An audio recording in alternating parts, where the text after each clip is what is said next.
అందరికీ నమస్కారం అండి. తెలంగాణ రాష్ట్ర ప్రభుత్వ ఉద్యోగులకు పెండింగ్‌లో ఉన్నటువంటి పెండింగ్ డీఏల విడుదలపై సంబంధించి ప్రభుత్వం సంచలన నిర్ణయం తీసుకోవడం జరిగిందండి. ఈ వీడియోలో వీటన్నిటి గురించి పూర్తి వివరాలైతే తెలుసుకుందాం. ముందుగా వీడియోని సపోర్ట్ చేసే వారందరూ కూడా వీడియోని ఒక లైక్ చేసి మీ తోటి ఉద్యోగ మిత్రుల వీడియోని అయితే షేర్ చేయండి. తెలంగాణ ప్రభుత్వ ఉద్యోగులకు సంబంధించి ఏ చిన్న అప్డేట్ వచ్చినా సరే మన ఛానల్ ద్వారా అప్డేట్స్ అయితే ఇస్తుంటాం కాబట్టి ఛానల్‌ని ఫాలో అవుతూ ఉండండి.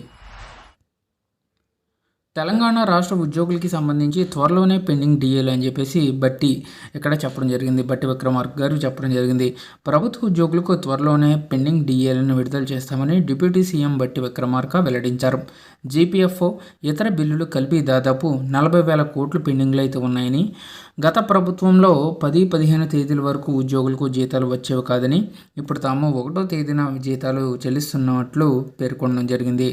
గత ప్రభుత్వంలో తెలంగాణ రాష్ట్రంలో 20వ తేదీ వచ్చినా సరే జీతాలు అయితే అలాగా క్రెడిట్ అవుతానే ఉండేవండి. అయితే కాంగ్రెస్ ప్రభుత్వం వచ్చాక ప్రతి నెల కూడా 1వ తేదీ నుంచి 5వ తేదీలోగా జీతాలు పెన్షన్లు అయితే క్రెడిట్ చేస్తున్నారు. కాబట్టి ఉద్యోగులకి సంబంధించి పెండింగ్లో ఉన్నటువంటి అన్ని అంశాలను కూడా త్వరలోనే పరిష్కరిస్తాం. 40,000 కోట్లు అయితే పెండింగ్లో ఉన్నాయండి. జీపీఎఫ్ ఇతర బిల్లులు కలిపి ఇవన్నీ కూడా త్వరలోనే క్లియర్ అవుతాయి. అయితే పెండింగ్లో ఉన్నటువంటి ప్రస్తుతానికి 2 డీఏలను కూడా విడుదల చేస్తామని త్వరలోనే అని చెప్పేసి డిప్యూటీ సీఎం బట్టి విక్రమార్క గారు వెల్లడించడం జరిగింది. ఇదండి వాళ్ళ తెలంగాణ ఎంప్లాయీస్కి సంబంధించిన తాజా updates. For more updates subscribe to our channel. Thank you.